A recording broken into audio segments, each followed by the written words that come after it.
देश में होने वाले आम चुनाव या फिर यूं कहें कि मिशन 2024 को लेकर भारतीय जनता पार्टी के नेतृत्व वाला एनडीए और विपक्षी गठबंधन यानी इंडिया अलायंस पूरी तरीके से अब चुनावी मोड में आ चुके हैं। एक तरफ बीजेपी के सामने लगातार तीसरी बार सत्ता की लड़ाई जीतने की चुनौती है और इसके लिए पार्टी अपनी रणनीति करीब करीब साफ कर चुकी है। आज हम एक्सप्लेनर में समझेंगे कि कैसे 2024 के लिए भाजपा ने अपनी रणनीति तैयार की है, क्या है विपक्षियों को रोकने का प्लान और कौन कौन से वो मुद्दे हैं जिसको लेकर भाजपा 2024 के चुनाव में छाने को है तैयार। नमस्कार, मेरा नाम है अभिषेक पांडे और आप देख रहे हैं डेली लाइन एक्सप्लेनर। देश में हिंदुत्व की सियासत को बीजेपी ने इस कदर स्थापित कर दिया है कि अब सेकुलर कही जाने वाली पार्टियों में भी उसी लाइन पर चलने की मजबूरी दिखाई देती है। हिंदुत्व के मसले पर विपक्षी पार्टियां बीजेपी से अब बड़ी लकीर खींचने की होड़ में है।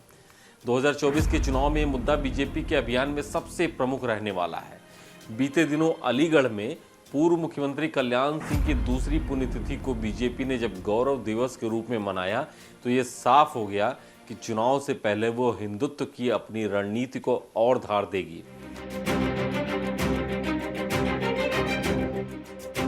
इसी कड़ी में 2024 के चुनाव से ठीक पहले अयोध्या में भव्य राम मंदिर बनकर तैयार हो जाएगा।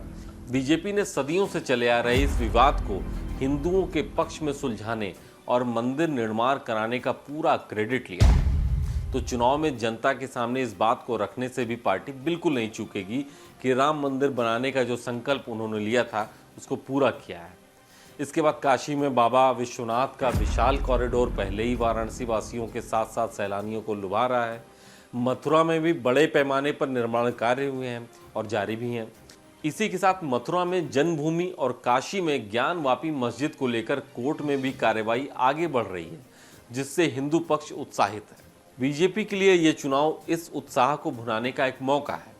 राष्ट्रवाद को लेकर आक्रामक रही बीजेपी इसे और धार देने के लिए हर घर तिरंगा, तिरंगा रैली, मेरी माटी मेरा देश जैसे तमाम अभियान पिछले दिनों से शुरू की हुई है। सरकार पहले से ही देश की आज़ादी के 75 साल पूरे होने पर आज़ादी का अमृत काल मना रही है, जिसमें आप सर्जिकल स्ट्राइक, कश्मीर से 370 हटाकर बीजेपी ने राष्ट्रवाद की नींव रखी है, उसको ना भूलें। बीजेपी और प्रधानमंत्री नरेंद्र मोदी पुरानी सरकारों का जिक्र करते हुए एनडीए सरकार को मजबूत बनाने की बात कहते हैं और कोई मौका छोड़ नहीं रहे हैं।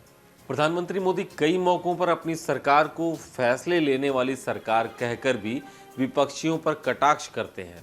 प्रधानमंत्री नरेंद्र मोदी बार बार परफॉर्म, रिफॉर्म और ट्रांसफॉर्म की बात कह चुके हैं। बीजेपी 2024 के चुनाव में अपने पुराने प्रेसिडेंशियल स्टाइल वाले फॉर्मूले पर ही बढ़ती नजर आ रही है। प्रधानमंत्री मोदी ने इस बार स्वतंत्रता दिवस पर लाल किले की प्राचीर से अपने संबोधन में कहा था कि अगले साल फिर आऊंगा। पीएम मोदी ने ये कहकर एक तरीके से साफ कर दिया कि 2024 के चुनाव में भी वे बीजेपी और एनडीए की ओर से प्रधानमंत्री पद का ही चेहरा होंगे। ये बिल्कुल स्पष्ट है। बीजेपी को पीएम मोदी के चेहरे पर हर राज्य में वोट मिलते हैं। 2019 के लोकसभा चुनाव में बीजेपी की ही बात करें तो बीजेपी को करीब 50% वोट मिले थे। सर्वे रिपोर्ट्स की माने तो बीजेपी को वोट करने वालों में से करीब 18% लोगों ने नरेंद्र मोदी के नाम पर ही पार्टी को वोट दिया था। बीजेपी का पूरा फोकस सरकारी योजनाओं के लाभार्थियों पर हमेशा रहता है। प्रधानमंत्री मोदी से लेकर गृह मंत्री अमित शाह तक बीजेपी के सभी वरिष्ठ नेता कार्यकर्ता लाभार्थियों के बीच जाने और उनके बीच रहने का मंत्र देते हैं।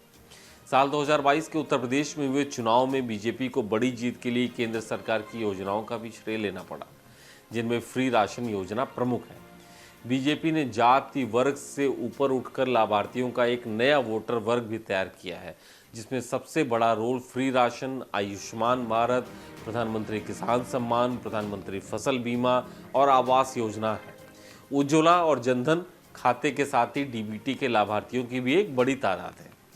इसके साथ ही बीजेपी के खिलाफ जहां विपक्षी दलों ने गठबंधन किया है, वहीं इस दांव की काट के लिए बीजेपी भी अपने गठबंधन को और मजबूती देने में आगे बढ़ रही है। उत्तर प्रदेश में जातीय गणित साधने के लिए बीजेपी ने ओम प्रकाश राजभर की सोहेल देव भारतीय समाज पार्टी, अनुप्रिया पटेल की अपना दल एस, संजय निषाद की निषाद पार्टी के साथ गठबंधन किया है। वहीं बिहार में जेडीयू के जाने से होने वाले नुकसान की भरपाई के लिए चिराग पासवान की लोक जनशक्ति पार्टी, उपेंद्र कुशवाहा की राष्ट्रीय लोकतांत्रिक जनता दल और जीतन राम मांझी की हिंदुस्तान आवाम मोर्चा से गठबंधन किया है। इससे साफ है कि बीजेपी 2014 के चुनावी फार्मूले पर ही आगे बढ़ रही है। इसी के साथ ही संसद के विशेष सत्र में महिला आरक्षण बिल हो या फिर चंद्रयान 3 की सफलता, बीजेपी इन मुद्दों के दम पर 2024 के चुनावी मैदान में पूरे दमखम से उतरेगी।